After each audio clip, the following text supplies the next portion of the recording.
It's crazy when your friends start trying to get pregnant because then you realize how hard it is to get pregnant at your age. I had no idea. Because I don't want kids. I've been using birth control like an idiot. The best, most effective birth control, turns out it's being 39 and getting cummed in because these girls can't get pregnant. It's almost like the more you want a child, the more God's just like, no, I don't think so. That's like really desperate and sad. You're like a pick-me mom, like you're trying too hard. He's like negging them. It's so rude. He's like, you waited till you were 37? Really? Why do you think I gave you your period when you were 14? And that wasn't so you'd be embarrassed in gym class. That was so you wouldn't graduate high school. You know, like... It's crazy. It's changed my whole birth control method, really. Now, because I don't want kids, my boyfriend comes in me, and then we pray together for a child afterwards. We hold hands, and we say, please, God, we're ready. We really want one. We try not to laugh when we say it. We're building a nursery, just trying to throw God off, because he's an asshole, you know? We name each of his loads. It's fun. We're running out of, we get lazy sometimes. There's a lot of Randys. But my heart goes out to you if you have fertility issues, truly, because it must be so frustrating to know you'd be so good at something, yet God will not give you a baby. You've waited long enough to be good at it. God's like, no, sorry. And then you hear about like a teen who gets raped by her uncle, and God's like, here's twins. And you're like, what the fuck? Are you serious? I'm over here trying. So my boyfriend and I have stopped doing that role play because that was risky. We were playing with fire. I had no idea. It's much more viscous than pee. It's, pee has the consistency of like a Gatorade, whereas semen, it's more like a bum's loogie, if...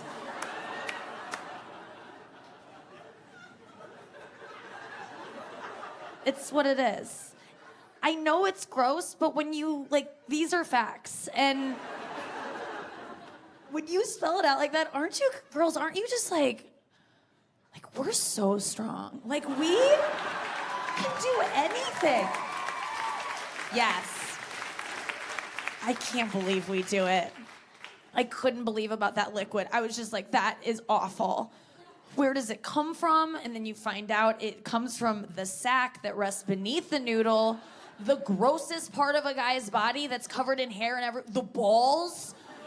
It's so gross. The liquid's so gross. The male body has found a way to store it outside of the body because it's like, I don't want this in me either. It's just balls are just a crock pot for the liquid that's been on simmer all day. And then it drains into your head. It just kept getting worse. What do you do with it? What? I mean, I do think there is something different than me and people who want kids. I think I'm different than people who want kids because I'm smart, you know. I think that's mainly it. I'm a more intelligent person and I think things through. No, I don't think that. No, I actually think that people that want kids are stupid. Like, I think they're dumb and they just kind of go with whatever. No, I don't think that at all either. I really don't. Listen, I get why you have kids. I'm not so naive. Like, it's because you love them. It's because that's a great feeling to feel the love that you have for your child. It's a feeling I've heard of and it sounds so good. And I might not get to feel it. And sometimes I get bummed out by that. I'm like, is this a human life worth living to not feel that great love? And then I think about, you don't get to feel every feeling in life that's good, you know? Like, I also have no plans on doing heroin. I mean, I'm almost mad at my sister for having kids because the way I feel about my niece and nephew, like, if anything ever happened to them, like, I'd be okay. Like, I'd be okay eventually. Like, at first it would be the worst. Oh, it'd be awful, but then like a Taylor Swift album would come out. Like, I would kind of like rebound. I would have moments of like, I'm back to my old self. But my sister, no Taylor Swift will get her out of that, you know? It's over for her if something happens. That's extremely risky. That's really impressive to me to take on that. I think it's just I just look at like the single men driving around like my house, just like waiting to pick me up. Just like, we'll get you, girl. It's just so comforting. There's like 7 of them. I'm like, oh my God. I'm like, Masood. Like, I'm like, he probably has like little tiny waters for me and stuff. Like, it's just nice to know that they're there. I love watching Uber, and then like, you ever call a ride and then it's just like all out of nowhere, the car's like going like this. You're like, is that a stunt driver in the middle of an intersection? Why is he doing that? But I love it. It's relationships or whatever. He always used to say, like, I don't want to get married until gay people can get married, which I was like, that's so cool. And then I was like, they can! And he was like, yeah, I never thought that would happen, so. All right. I never want a big wedding where I have to, like, slow dance with my dad in front of all of my friends. Like, that seems like, that's something we do alone together, so I don't want to ruin that. You guys, you get it. It's so embarrassing, you know? And then what if the band doesn't know Genuine's Pony? Are we supposed to just like freestyle to whatever they... You guys get it, thank you. I just don't, I don't want to risk it. My boyfriend and I are talking about doing an open relationship. It kind of started, I didn't mean for it to come out this way, but I was just trying to talk like sexy stuff before sex. I was just trying to like get him revved up. And you know, you just say things you don't mean sometimes, like I love your mom or whatever. Like you just say stuff that isn't necessarily true. Like I could see us being best friends if we were the same age. Like stuff like that. I actually said that recently, but I mean it, Chris. No, but you say stuff you don't mean. Like I remember I was just trying to be hot and I was like, I could see you f***ing another girl someday. I wouldn't care if we're together. And he took it way too seriously. He like turned on the lights and was like, are you serious? Like he reacted the way women react when they get proposed to. And I feel like it's the only way to elicit that response in a man. He was like, are you serious? He was like, I gotta call my dad. He like runs in the next room. I'm like, can we wait? He's planning it on Pinterest. I don't know what's happening, all right?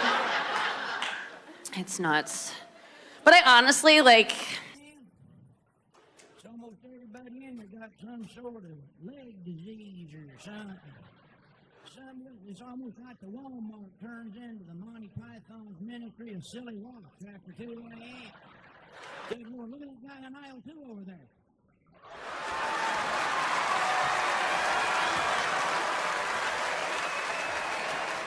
Hey, look at that guy by the ice cream.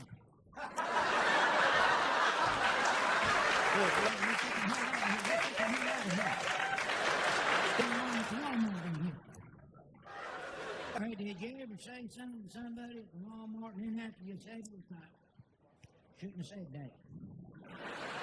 I do that every trip in there. But there's this fellow hanging in line there. Evidently busted his neck. Had one of them halos here in 3 days. Looked like scaffold around the head. It's bolted in your temple. Well, this dude go like this.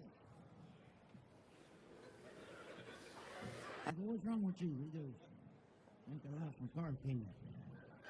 I said, you'd lose your head if it wasn't screwed on.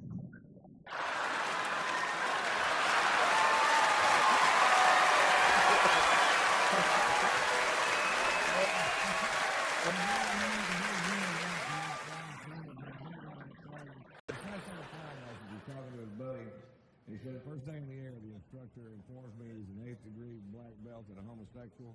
And if I don't succumb to his sexual advances, I have to jump out of the plane. And his buddy goes, well, did you jump? And the guy goes, yeah, a little at first.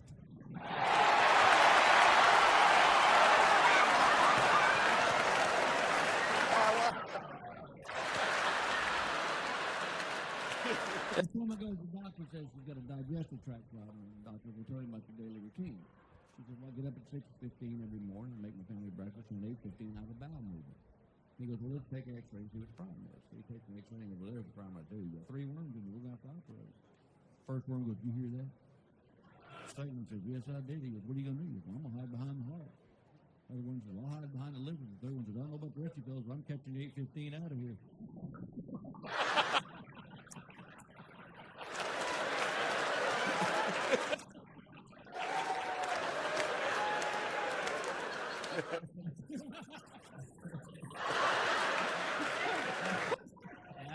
sorry. And the fella goes hunting with his buddy, and he got the scope up, and he goes, "Oh, my Lord, I can see your house from here, and your wife's cheating on you with another fella." He says, "I've had it with her. Shoot her in the head and shoot him in the private parts." And he said, "I'll get that in one shot."